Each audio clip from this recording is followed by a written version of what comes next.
It may have been cold that day, with the breeze taking swipes at her hair as Anna walked through the woods, wondering what on earth she was going to do with her life now. She'd been so needed for so long. After her husband and daughter had died, she had stayed with her son-in-law and taken care of the grandchildren. But now her son-in-law was remarried.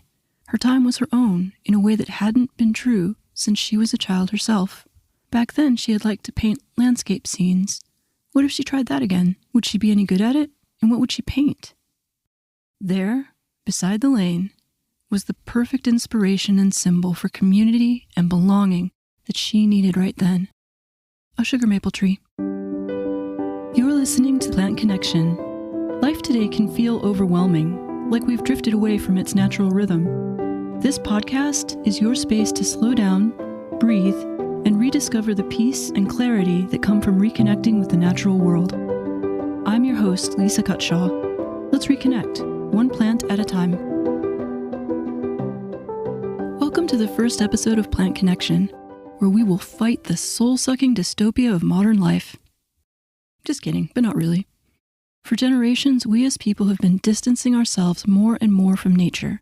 We're here to focus a little slice of time on our relationship with plants and nature in general. I love plants, always have, and I'm guessing you do too.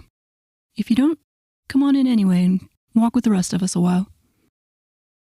So let's imagine you're walking along the edge of the field in late winter somewhere in the northeastern part of the United States. It's chilly enough to see your breath as you walk, and there's enough snow on the ground to crunch under your feet. The sky is steely gray, but if you're lucky, the clouds may break and give you a glimpse of blue sky and sunshine. You're weeks away from spring, and the trees have yet to start breaking their buds to open their leaves. But that doesn't mean nothing is happening. If you put your ear to the trunk of a sugar maple tree on the right kind of day, when the sapwood is warmed up above freezing after a cold night, you may even be able to hear the sap itself running. Though, given how cold it is outside, no one will blame you if you don't press your ear against the trunk for long. So this is the kind of day when you're tapping a sugar maple tree or driving a hollow tube into the trunk that the sap will start to run out. If you catch that sap in a pail, you can boil it down to make maple sugar and maple syrup. And because of this yummy treasure, sugar maples have always attracted humans out to the woods in spite of the cold. And it's been a group activity for most of, at least my lifetime, bringing together the families and sometimes whole communities to share in the work, the conversation, the fun, and the sweet treats. Sugar maples are a showy tree. They draw us out to the woods or to a field's edge for many reasons. The loudest part of that draw is at the outer reaches of each growing season. In late winter and spring, like we're talking about, we go out for the maple sugar. And in the fall, we come to enjoy the spectacular colors of the leaves, which can range from yellow to orange to red. Venture out on a clear fall day, and you may once again hear the crunching under your feet, but this time it will be the dry leaves providing the percussion. Come back in the late spring and summer, and the sugar maple will be decked out in glorious blankets of green leaves with red petioles, the same 5-lobed leaf you see on the Canadian flag. Come late summer and fall, it brings another source of delight for kids when the seeds start to fall. They are the double-winged samaras, or helicopter seeds a lot of people call them, that spin through the air as the wind carries them far from the parent tree.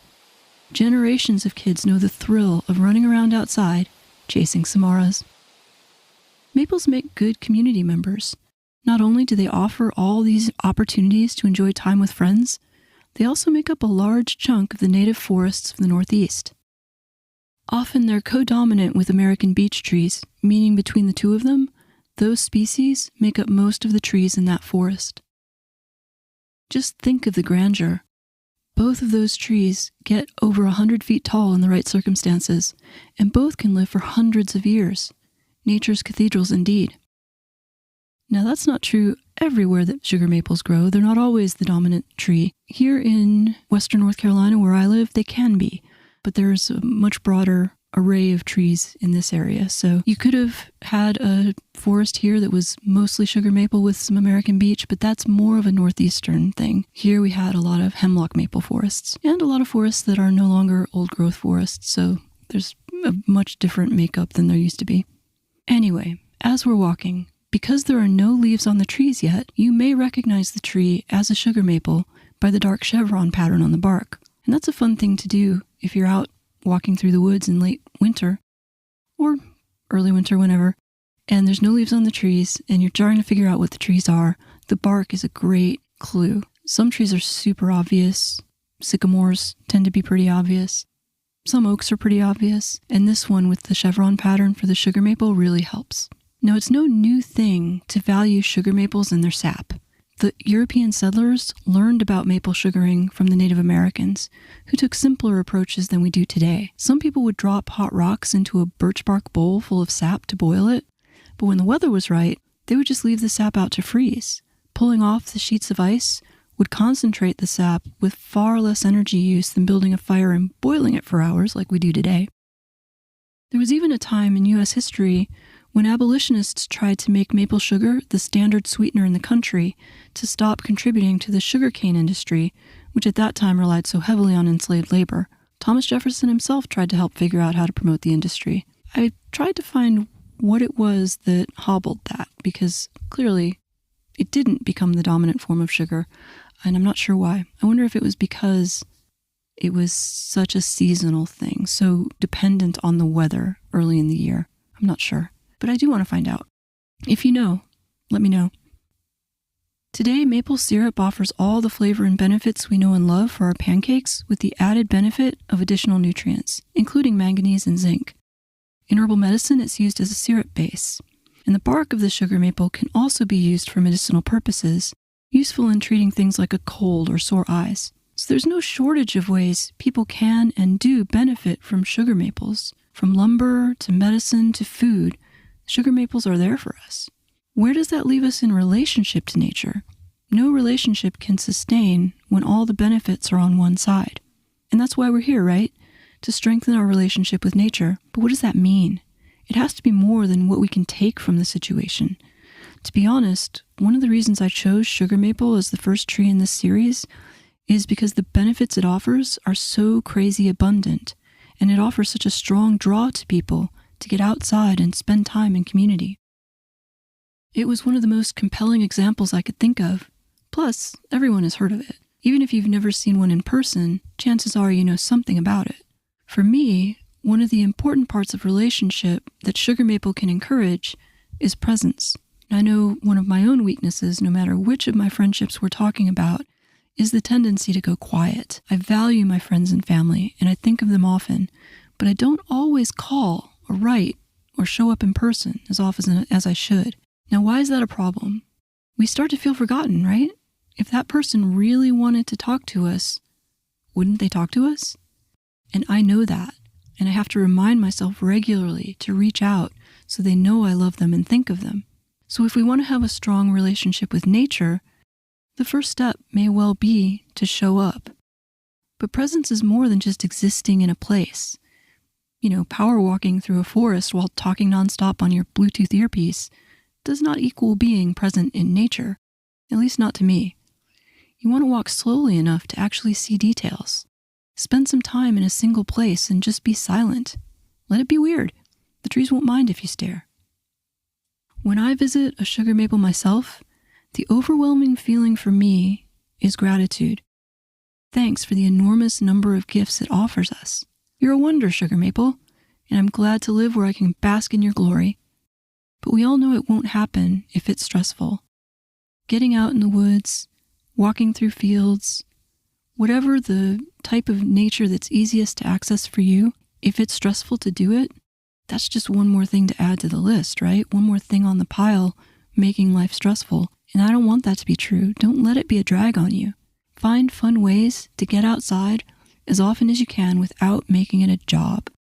And if you live near a sugar maple tree, maybe you can visit it once in a while and see what grows.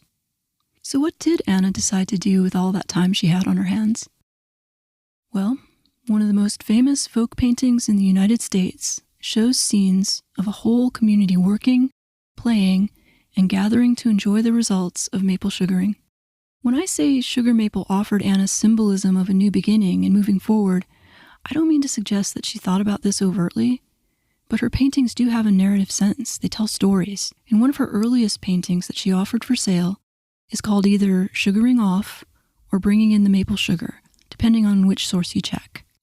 Anna's full name was Anna Mary Robertson Moses, but most of us know her as Grandma Moses, arguably the most famous folk artist in the United States. Sugaring Off is more than a portrait of a tree.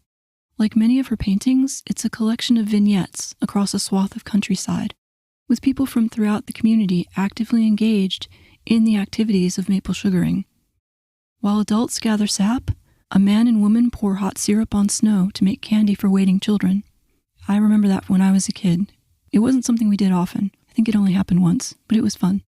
In the painting, the whole community comes together, helping each other. What might be a father and son have brought a sled full of wood, presumably to feed the fire, sending smoke out the chimney of a maple sugar shed. Other people are bringing ox-drawn sleds, carrying large containers of sap from further parts of the forest. Children in the distance run and play in the snow. It's a fully formed vision of what maple sugaring was and who all got involved. And for Anna at the time, it was probably still an actively done activity. I'm not sure it was still done with, ox-drawn carts and things like that in the 1940s when she was painting. I'm guessing she was thinking back to a time in her childhood when this was a common thing. People went out in the woods and this was what they did when the sugar sap was running. Now, I have to tell you, I didn't know much about Anna when I started researching this, but I read her autobiography, and I have to say, I would have loved to meet that lady. She was full of spunk, full of energy, always had ideas in mind. She seemed like she would have been a lot of fun to get to know, and a lot of fun maybe to stir the sugar maple syrup with as you're boiling it down. So I hope this was fun for you too. I learned a lot about sugar maple as I was researching this episode. And I tell you what, I would love to hear stories from you. If you have trees or plants or experiences in nature that help you connect to nature, please do reach out. Thank you for joining me on this journey back to nature with Plant Connection. If this episode resonated with you, be sure to tap subscribe or follow on your favorite podcast app so you don't miss the next episode. See you next time.